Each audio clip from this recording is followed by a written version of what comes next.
पूरा साहब। आपने सही कहा। मैं आता हूं अनिल जी आपके पास। और दर्शक मित्रों, मैं आपको बता दूं कि दालों की कीमत तो ऑलमोस्ट 200 रुपए किलो सारी हो गई है, 200-250 रुपए है। और मैंने आज ही सुबह एक एपिसोड इस चैनल पर डाला है। दाल में कुछ काला है, बहुत कुछ काला है। ऑस्ट्रेलिया और ब्राजील को ऑर्डर दिए गए हैं कि वो वहां पर बुआई करेंगे अरहर की और उड़द की, मेनली अरहर की, और कॉन्ट्रैक्ट फार्मिंग के द्वारा हम आपसे वो सामान वापस ले लेंगे। अब ये कौन एजेंट है बीच में जो वहां पे बुआई करने जा रहे हैं, मैं नाम नहीं लेना चाहूंगा किसका। एक ये नया धंधा शुरू हो रहा है, एक नया बिजनेस स्टार्ट हो रहा है कि जहां भारत सरकार की ओर से कुछ नए एजेंट पैदा हुए हैं ब्राजील के अंदर, ऑस्ट्रेलिया में। वैसे ऑस्ट्रेलिया के अंदर मुझे नाम नहीं लेना है, कुछ लोगों के ऑलरेडी बिजनेस है वहां पर, आपको आप जानती है वो कौन सा बिजनेस कर रहे हैं। और वो बिजनेस कम से कम काला बिजनेस तो है ही एक, तो मैं कह सकता हूँ हो सकता है दाल की बुआई भी वहां पर वही करवाने जा रहे हैं क्वींसलैंड सिडनी के आसपास के एरिया में, और कॉन्ट्रैक्ट में वो उनसे खरीदेंगे, वो बुआई करवाएंगे और फिर वो भारत सरकार को बेचेंगे। तो दाल में बहुत कुछ काला, ये एपिसोड देखिएगा। बल्कि मैं कहूंगा फिलहाल तो सारी दाल ही मुझे काली नजर आ रही है। Anil Jain ji, India versus NDA, ये पीएम की रेस, हालांकि कांग्रेस तो पीछे हटी है, लेकिन वो सिर्फ एक ऑप्टिक्स है मेरे हिसाब से, इससे ज्यादा कुछ नहीं है।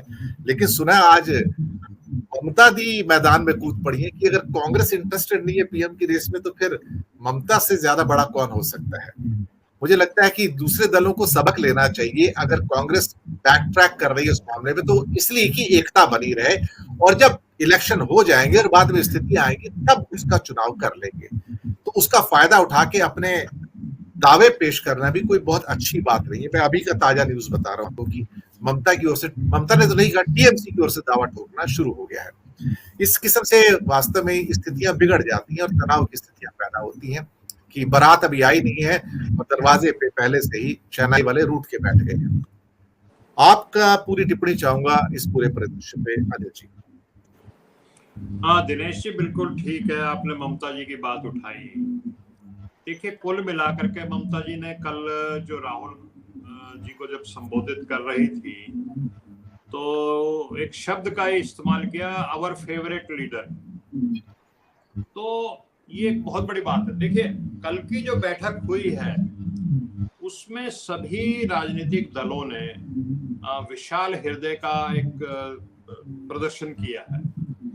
और ये जो नाम है इंडिया, ये बिल्कुल दुरुस्त नाम है। दुरुस्त इसलिए है दिनेश जी कि अब की बार चुनाव जो है वो कोई पॉलिटिकल अपोजिशन की पॉलिटिकल पार्टीज नहीं लड़ रही। अब की बार जो चुनाव है वो 1977 की तरह ये जनता वर्सेस मोदी बीजेपी सरकार है। तो जनता मतलब इंडिया, तो नाम जो है बिल्कुल एप्रोप्रिएट है क्योंकि जनता चुनाव लड़ रही है। और ये जितने जो विपक्षी दल हैं जो एक साथ आए हैं, उसके कारण ये है कि नीचे से जनता का दबाव है।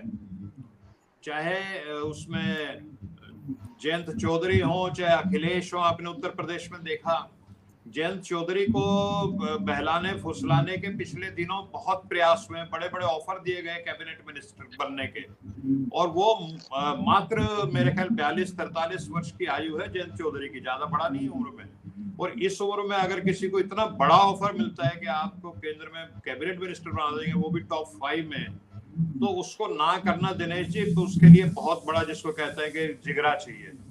और क्योंकि जयंत चौधरी एक तो उस परंपरा से आते हैं, चौधरी चरण सिंह वाली, किसान नेता, जो सबसे बड़े किसान नेता हुए मैं समझता हूँ। और दूसरा, जो उन्होंने जनता का दबाव देखा कि जो उनके जो वोटर हैं, जो उनको, जिनसे उनको समर्थन मिलता है, जिनसे उन्हें ताकत मिलती है, वो जनता ये कह रही है नहीं, अब की बार मोदी जी को और ये भाजपा को हराना है। ये एक बहुत बड़ा कारण है कि जयंत चौधरी इतना बड़ा ऑफर ठुकरा करके अपोजिशन में शामिल हो रहे हैं। और अखिलेश यादव और जयंत चौधरी के बीच में भी पिछले दिनों ऐसे सुनने में आ रहा था कि कुछ डिफरेंसेस हो रहे हैं, लेकिन जिस तरह की बॉनहोमी और जिस तरह का, जिसको कहते हैं, स्नेह और प्यार उनका दिखा है बेंगलोर में, वो अभूतपूर्व है।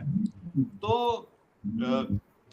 और तमाम नेताओं ने दिनेश जी क्या कहा है, उन्होंने कहा कि इस समय हमारा जो राजनीतिक दल है, जो हमारे सियासत के हमारे जो हित हैं, वो महत्वपूर्ण नहीं है। महत्वपूर्ण ये है कि इस समय देश के ऊपर हमला है, इस समय संविधान के ऊपर हमला है, इस समय जो संस्थाएं हैं, जो ऑटोनोमस संस्थाएं हैं जिनका दुरुपयोग किया जा रहा है, उनके ऊपर हमला है। और सबसे बड़ा हमला जो है वो लोकतंत्र के ऊपर हमला है, तानाशाही चल रही है।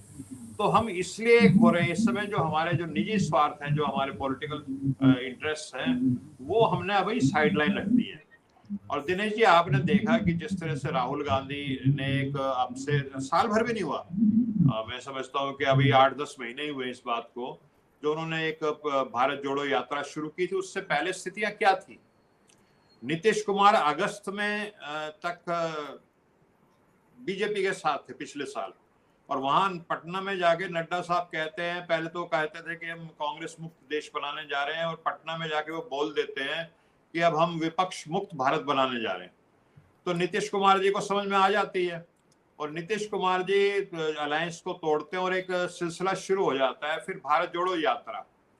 और वो यात्रा ने इतना बड़ा परिवर्तन कर दिया कि वो, एक शायर ने जैसे कहा ना कि मैं तो अकेला ही चला था जानिबे मंजिल, मगर लोग साथ होते गए और कारवां बनता गया। और आज देखो कितना बड़ा कारवां, अभी 1 साल भी नहीं हुआ दिनेश जी, ये जो बेंगलोर में और पटना में हमने देखा इतना बड़ा कारवां, वो कारवां बन चुका है।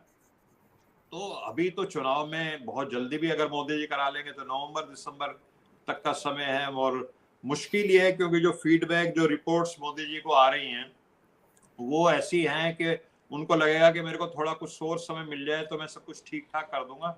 तो मुझे लगता है कि चुनाव तो अपने समय पे ही होंगे। फिर जो हमारी ये जो सीटों का है, जिसपे जो सबसे बड़ा मुद्दा है, 2 मुद्दे जो आपने कहे, एक तो भी प्रधानमंत्री, तो उसमें तो जो सबसे बड़ी पार्टी बनेगी, इसमें कोई शक नहीं है कि कल को चुनाव के बाद जो सबसे ज्यादा सांसदों की पार्टी बनेगी वो तो कांग्रेस बनेगी। और पहला हक तो उसी का होता है, जो अलायंस में सबसे बड़ी पॉलिटिकल पार्टी होती है, उसका जो पार्लियामेंट पार्टी का लीडर होता है, लीडर ऑफ पार्लियामेंट पार्टी, वही बनता है अलायंस का प्रधानमंत्री। लेकिन उन्होंने सबसे पहले कह दिया कि हमारे लिए इश्यू ही नहीं है, हमारे लिए देश पहला। देखिए कितनी बड़ी बात है, मैं नहीं समझता 75 वर्ष के जो है इस तरह का जो हमारा देश का इतिहास रहा है, उसमें इतना बड़ा दिल किसी ने दिखाया हो, इतनी उदारता दिखाई हो। तो एक तो ये है।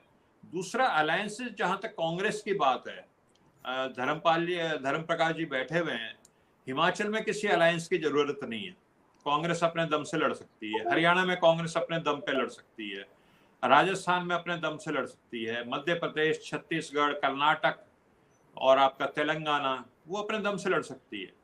फिर आपका तमिलनाडु में, केरल में, झारखंड में, बिहार में और महाराष्ट्र में अच्छी अलायंसेस हैं दिनेश जी, इसमें कोई बहुत ज्यादा जरूरत नहीं है। जो थोड़ी बहुत दिक्कत है वो उत्तर प्रदेश की है, वो भी सब बेंगलोर का जो माहौल है उससे लग रहा है कि उत्तर प्रदेश की भी समस्या निपट जाएगी। उत्तर प्रदेश और बंगाल में अगर थोड़ी सी भी अलायंस हो जाती, और अगर आम आदमी पार्टी जुड़ गई और दिल्ली और पंजाब में हो जाती है, तो दिनेश जी ये अलायंस जो है ये 350 को पार करेगी, हर हालत में पार करेगी। इतना जबरदस्त इसको जनता का समर्थन मिलेगा। तो ये जो छोटी मोटी चीजें हैं दिनेश जी, ये उठती रहेंगी। हर एक की एम्बिशन थोड़ी बहुत होती है। ममता जी पहले भी एक बार कोशिश कर चुकी हैं, सब देश का भ्रमण किया, उन्होंने चुनाव लड़े कि मैं प्रधानमंत्री की रेस में आ जाऊं, लेकिन इससे बहुत बड़ा फर्क दिनेश जी पड़ने नहीं जा रहा है। क्योंकि असली जो चुनाव है, मैं फिर इस चीज को रिपीट करता हूँ, ये अपोजिशन पार्टीज भी गौण हैं। असली जो चुनाव आपकी बार लड़ रही है वो जनता लड़ रही है, और जनता का इतना प्रेशर होगा कि इनको दाएं बाएं जाने नहीं देगी दिनेश जी। दूसरे चक्र में आता हूं, उत्तर 2 से 3 मिनट